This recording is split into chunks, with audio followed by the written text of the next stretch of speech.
ಪ್ರತ್ಯೇಕ ಲಿಂಗಾಯತ ಧರ್ಮ ವಿಚಾರದ ಬಗ್ಗೆ ಸಿಎಂ ಸಿದ್ದರಾಮಯ್ಯ ತಮ್ಮದೇನೂ ನಿಲುವು ಇಲ್ಲ ಅಂತ ಹೇಳಿದ್ದಾರೆ. ಚಾಮರಾಜನಗರದಲ್ಲಿ ಮಾತನಾಡಿದ ಅವರು, ಪ್ರತ್ಯೇಕ ಲಿಂಗಾಯತ ಧರ್ಮ ಸ್ಥಾಪನೆಗೆ ವೀರಶೈವ ಮಹಾಸಭಾದವರು ನನಗೆ ಮನವಿ ಸಲ್ಲಿಸಿದ್ದರು. ಮಾತೆ ಮಹಾದೇವಿ ಸಹ ಪತ್ರ ಬರೆದಿದ್ರು. ಎಲ್ಲರೂ ಒಟ್ಟಿಗೆ ಬನ್ನಿ, ಚರ್ಚಿಸಿ ಕ್ರಮ ಕೈಗೊಳ್ಳೋಣ ಅಂದಿದ್ದೆ. ಈಗ ಈ ಬಗ್ಗೆ ಗೊಂದಲ ಮೂಡಿಸಿ ನನ್ನ ಮೇಲೆ ಗೂಬೆ ಕೂರಿಸಿದ್ದಾರೆ ಅಂತ ಹೇಳಿದ್ದಾರೆ.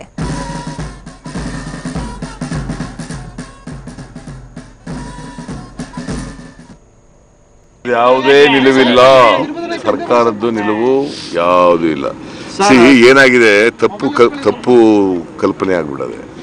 ನಾನು ಇದನ್ನು ಹುಟ್ಟಾಕದೆ ಅನ್ನೋ ಥರ ಅಭಿಪ್ರಾಯ ಆಗ್ತಾ ಇದೆ. ನೋಡಿ, ನನಗೆ ವೀರಶೈವ ಮಹಾಸಭಾದವರು ಒಂದು ಅಭಿನಂದನೆ ಇಟ್ಕೊಂಡಿದ್ದರು. ಅಲ್ಲಿ ಅವರು ಒಂದು ಮನವಿ ಮಾಡಿದ್ರು, ನಮಗೆ ಸ್ವತಂತ್ರ ಧರ್ಮ ಮಾಡಿಕೊಡ್ಬೇಕು, ನೀವು ಶಿಫಾರಸು ಮಾಡಬೇಕು ಕೇಂದ್ರಕ್ಕೆ ಅಂತ. ನಾನು ಹೇಳಿದೆ, ನೀವೆಲ್ಲ ಒಟ್ಟಾಗಿ ಕೊಡ್ರಿ, ನಾವು ಸರ್ಕಾರ ಅದನ್ನು ಪರಿಶೀಲನೆ ಮಾಡಿ ಶಿಫಾರಸು ಮಾಡ್ತೀವಿ ಅಂತ ಹೇಳಿದೆ.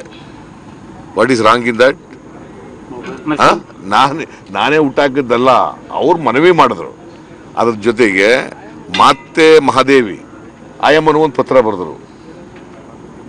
ಸೊ ನಾನು ಹೇಳಿದೆ. ಆಮೇಲೆ ಶಾಮನೂರು ಶಿವಶಂಕರಪ್ಪ ಹೇಳಿದ್ರು, ಅಖಿಲ ಭಾರತ ವೀರಶೈವ ಮಹಾಸಭಾದವರು, ನೀವೆಲ್ಲ ಒಟ್ಟಾಗಿ ಬರ್ರಿ ಅಂತ ಹೇಳಿದೆ ಅಷ್ಟೇ.